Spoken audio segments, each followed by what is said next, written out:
Vice President-elect Sara Zimmerman Duterte for the administration of oath of office.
Good afternoon, Madam Vice President-elect. Pursuant to Section 5, Article 7 of the Constitution, as the duly elected Vice President of the Philippines. Please raise your right hand and repeat after me. I,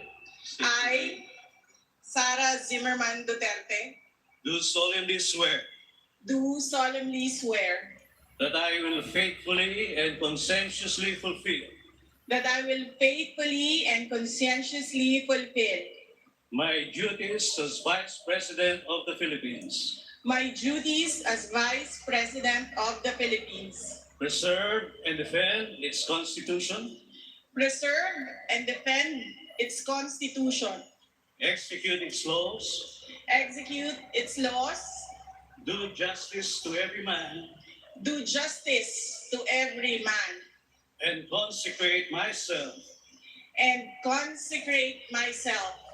to the service of the nation. to the service of the nation. So help me God. So help me God. Congratulations and all the best, Madam Vice President. Thank you.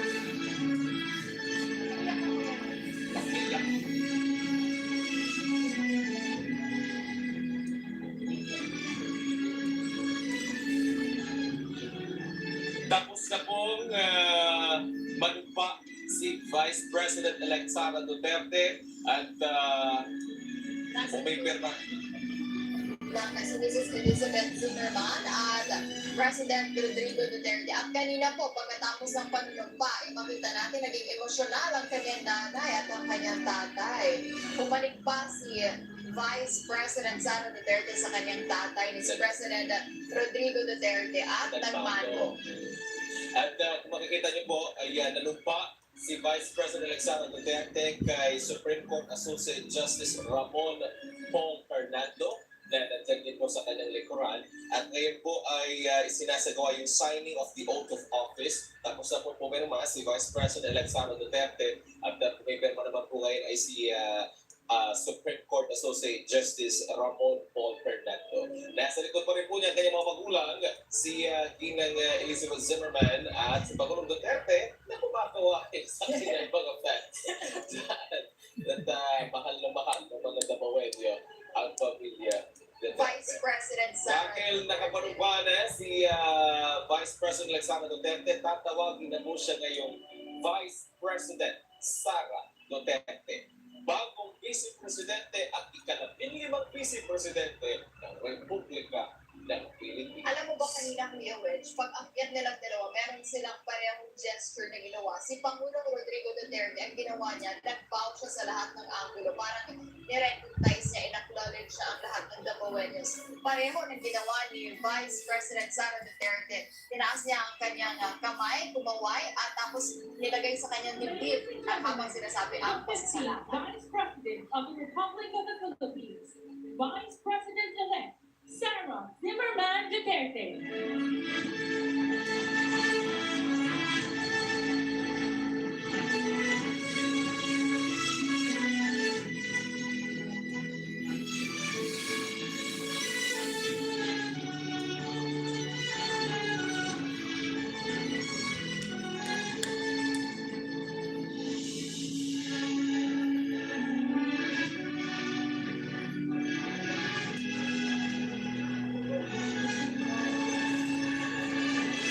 Ideya ni Vice President Sara Duterte na gawing 360 ang stage para makita siya lahat ng mga tao. At totoo naman, ang kanyang pasasalamat ay ginawa din niya 360 sa lahat ng Dapoeño, sa lahat ng sambayan ng Pilipino.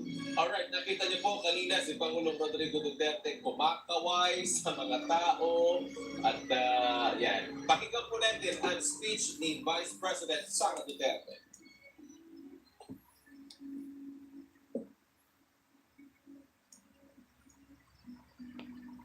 Assalamualaikum to our foreign guests, sa aking mga kababayan. Magandang hapon po sa inyong lahat. Maayong hapon sa inyong tanan.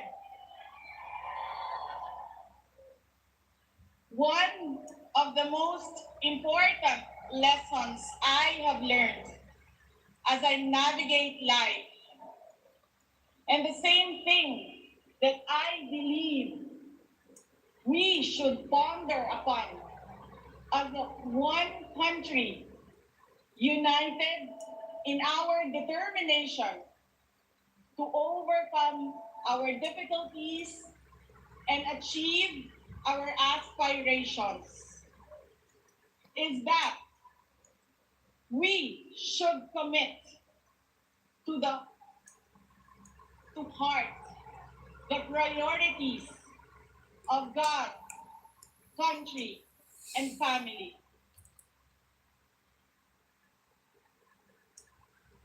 My life is a testament to the power of a God whom we know by many names. My younger self was consumed by a dream to become a doctor. I pursued a pathway that I thought could help me realize that dream. But I was directed toward another way. And now I am a lawyer.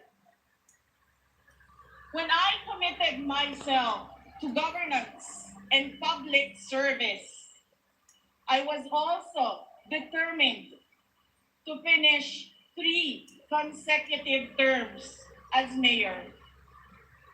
That will not happen anymore. I am now the Vice President-elect.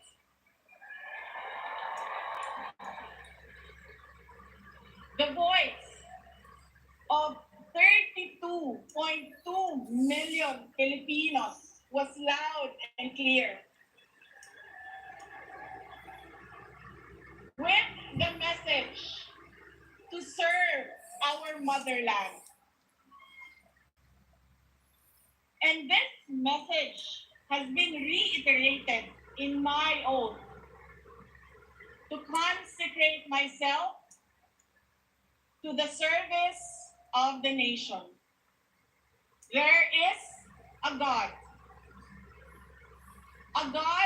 whose will transcends the desires of our hearts, one whose will directs us to the way that we might not have imagined, but a way that consecrates ourselves every day to help our fellow men overcome the difficulties they face in their lives, to change lives, to save lives. If you all take a moment to listen to the call to serve and decide to heed the call, in the same way that many are already devoting their lives as hardworking farmers and fisher folk that ensure that there is food on our tables, dedicated health workers who help the sick, brave soldiers who fight for our country, honest and fair entrepreneurs who support our economy, patient school teachers that guide our children. I believe the country will be heading towards a future of hope, security, strength, stability, and progress. Today, we celebrate the life and works of our national hero, Dr. Jose Rizal. May his memory light up the fire within us to become patriots. Rizal taught us that selflessness and sacrifice could change our country's fate and shape our children's future. The bravery of Rizal completes the fabric of our identity as Filipinos. Magkasama sana tayong bumangon bawat araw, kasabay ang nag-aalab na pangako sa ating mga puso na mahal natin at patuloy nating mamahalin ang Pilipinas hanggang tayo ay nabubuhay.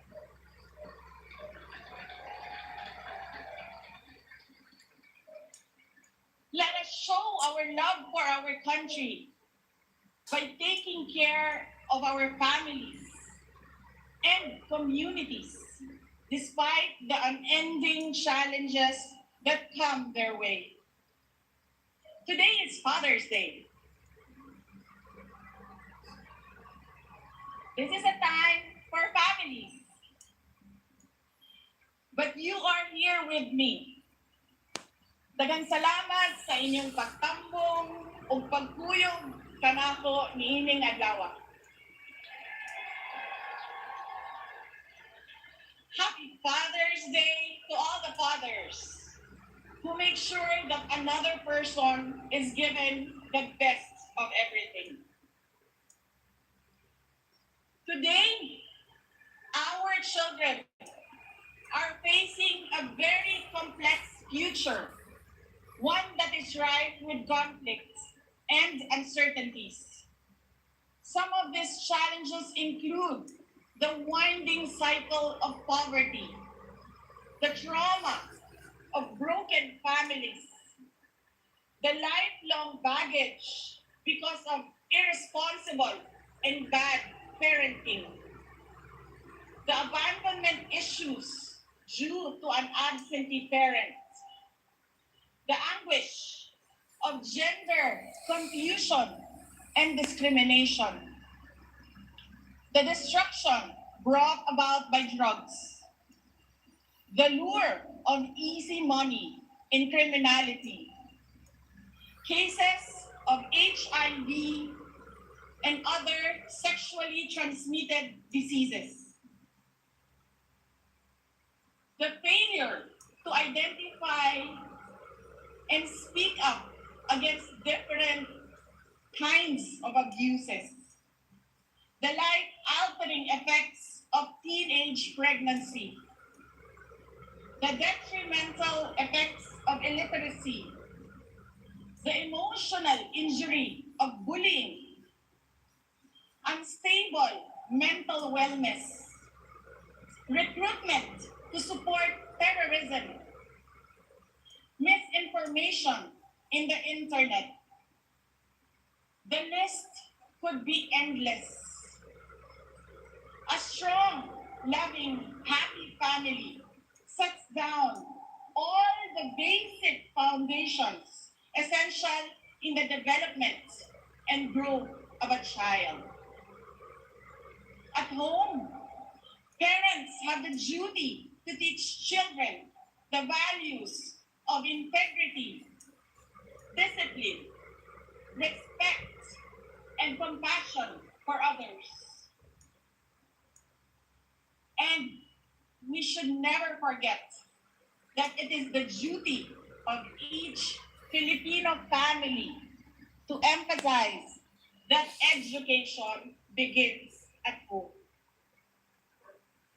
Atong isilsil sa ilang alimpatakan na ang maayong pamatasan, edukasyon, ug pagpaningkamot maoy magdala kanila kalayo sa kinabuhi nga puno og kalisod. Padulong sa maayong kinabuhi nga ilang ginahando. We should not, as we cannot afford to squander the future of our children. The days ahead may be full of challenges that call for us to be more united as a nation. But let me reiterate this. We can never go wrong if we are a people dedicated to honoring the will of God, to serving our country and our fellow men, and protecting the